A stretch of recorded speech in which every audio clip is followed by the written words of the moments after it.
Alhamdulillah, semanis kurma rimbunan ilmu keluarga syurgawi menyambung mahabbah kita Eling dengan tajuk isteri untuk suami. Alhamdulillah. Dan bila isteri untuk suami, mana suami pun untuk isteri. Sama lah dia. Kalau tidak nak bahagia macam mana, barulah semanis kurma. Ya, betul. Dan kita bukannya ada manisnya kurma ini. Kita ada pasangan suami isteri yang nak berkongsi tips dan rahsia kebahagiaan rumah tangga. Tak sabar lagi nak bercakap pada malam ni yang berbahagia. Pak Ibrahim yang merupakan salah seorang ahli lembaga pengarah di sebuah syarikat bersama dengan isteri tercintanya Puan Nazira. Apa khabar Pak Ibrahim? Alhamdulillah sihat. Puan Nazira sihat. Ya, sihat. Ya, alhamdulillah. Dan Pak Ibrahim dengan isteri datang jauh ni. Daripada utara. Kat mana sebut sikit utara? Alostak. Kat Alostak. Alostak orang mana tadi? Orang Kepala Batas. Kepala Batas. Dekat dengan airport. Dekat dengan airport. Ya, ya. Pak Ibrahim dekat dengan airport Kepala Batas Alostak. Kepala Batas Alostak. Saya kampung saya dekat dengan airport Bayi Lepas Pulau Pinang. Dekat. Sama-sama Sama-sama airport lah kita. Ya. Sebenarnya kita nak tanya banyak soalan kepada Pak Ibrahim dan juga Puan Nazira, tapi nak tanya dululah. Dalam kita duduk sembang-sembang pasal rumah tangga bahagia ni, Pak Ibrahim dengan Puan Nazira ni anak berapa orang dah? Anak baru 17. Anak baru 17? Ya, baru 17.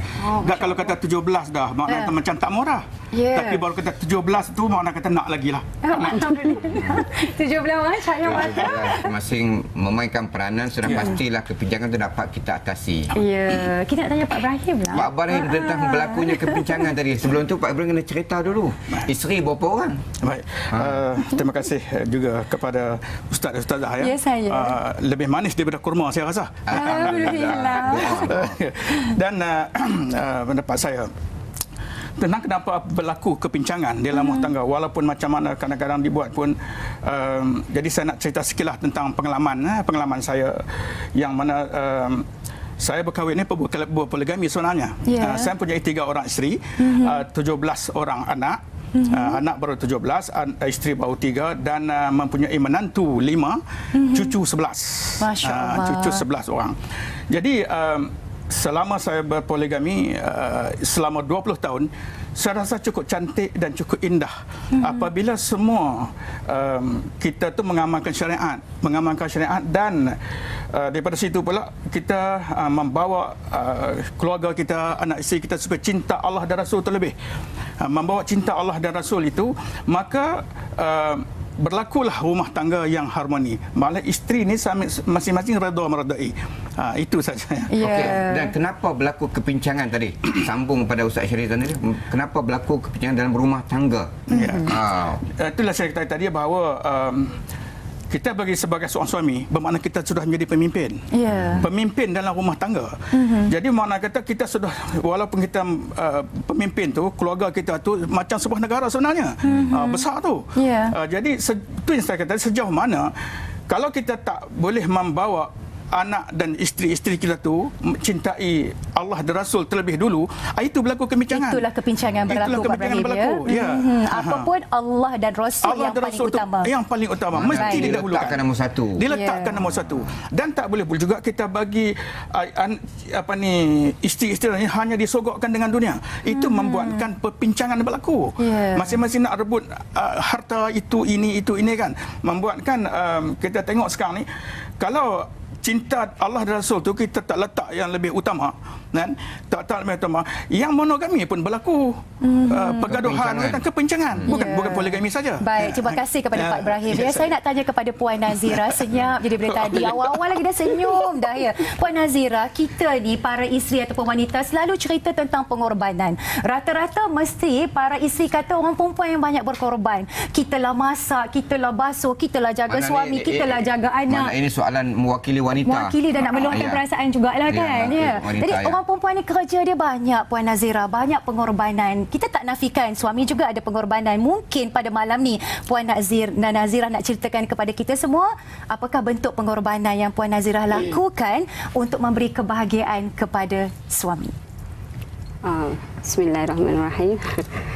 Pengorbanan saya ni Yang pertama mahu nak menggembirakan suami tu. Jadi nak mencari keredaan Allah. Ya saya. Jadi kita sanggup lah. Untuk membeli syurga Allah tu bukan mudah. Syurga tu kan mahal. Ya. Jadi pengorbanan tu lah penting.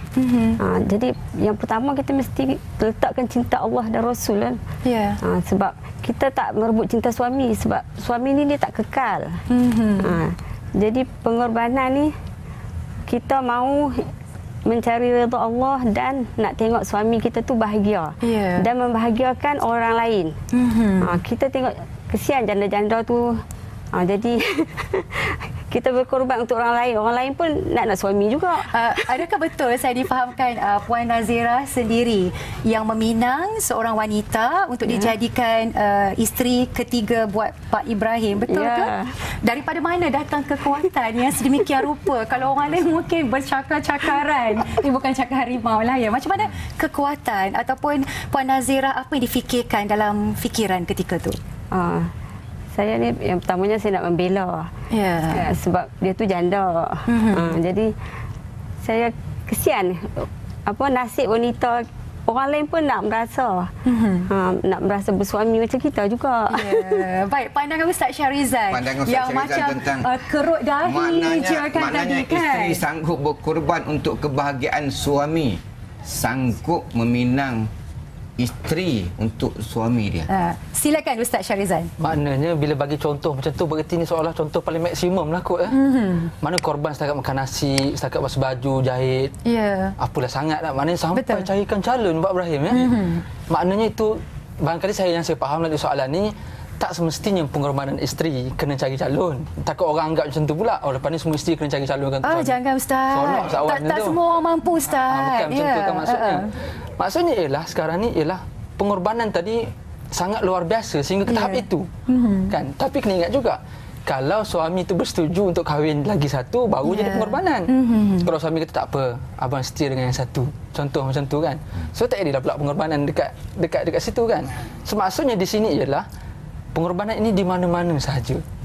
Bukan maknanya itu, yang paling utama ialah bila isteri berkorban untuk suami sehingga ke tahap itu, suami juga tahu apakah nilaian pengorbanan dia kepada si isteri. Kan? Maknanya kekuatan tadi satu kekuatan, dan kekuatan itu akan datang daripada suami lah. Betul. Pak Ibrahim macam mana mampu dia mendidik seorang isteri, yang akhirnya menjadi sehingga sekuat itu, yang akhirnya boleh menjadi sebegitu. Kan? Namun kita tidak nafi, kadang-kadang kena hati-hati jugalah. Ya, bagi kadang-kadang yang berlaku dalam rumah tangga, dia berlaku juga benda yang secara tidak langsung buat dengan cara yang salah. Ya, dia ajar tapi ajar ajaran yang salah. Dia sihirkan isterinya sampai ke tahap itu, dan akhirnya berlaku juga suami boleh kahwin yang lain dan seumpamanya. Cuma kes tu kes terpencil, tak berlaku dalam isu kita pada hari ini. Terima kasih kepada Ustaz ya. Ya, betul. Kita tanya Pak Ibrahim lah yang ada pengalaman anak 17 orang, isteri, cucu lagi, menantu lagi, keluarga besar. Keluarga besar. Macam mana kita nak menghargai isteri kita? Ya, Pak Ibrahim, tolong beritahu pada semua lelaki di sana macam mana kita nak menghargai isteri kita. Baik, alhamdulillah.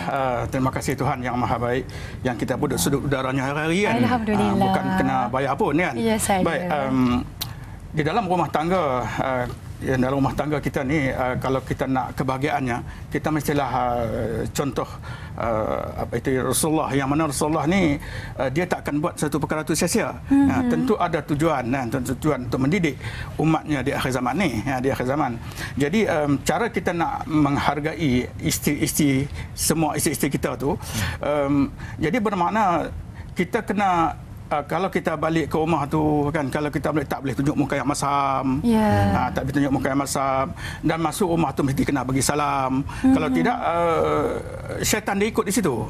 Mulalah isteri, suami dia nampak isteri macam ada tanduk, yang si isteri pula nampak suami pula macam ada taring gitu kan. Jadi bermakna kita masuk tu dengan keadaan yang orang kata dia pun sambut kita, dia sediakan segelas air sejuk untuk kita. Tiap-tiap isteri bila saya balik ke rumah dia. Jadi kita di situ dia menghargai kita. Kita pun kena menghargai dia. Terima kasih banyak.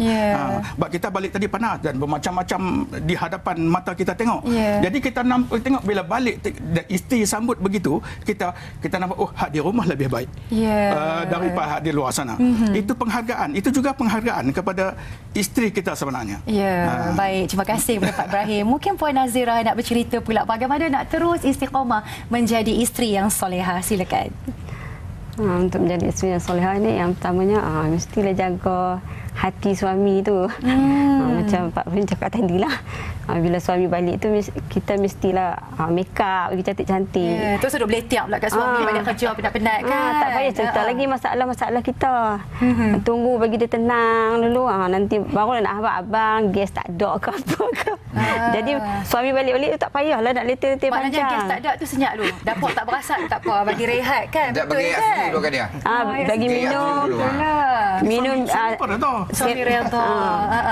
Tak kira dan dia relax tu, barulah kita nak cerita apa pun. Jangan sampai-sampai tu, abang balik lewat siapa. Alhamdulillah. Maknanya pentingnya kedua-dua suami isteri menjalankan tanggungjawab dan amanah daripada Allah Itu beberapa Subhanahu Wa contoh Taala. contoh macam mana nak membahagiakan rumah tangga.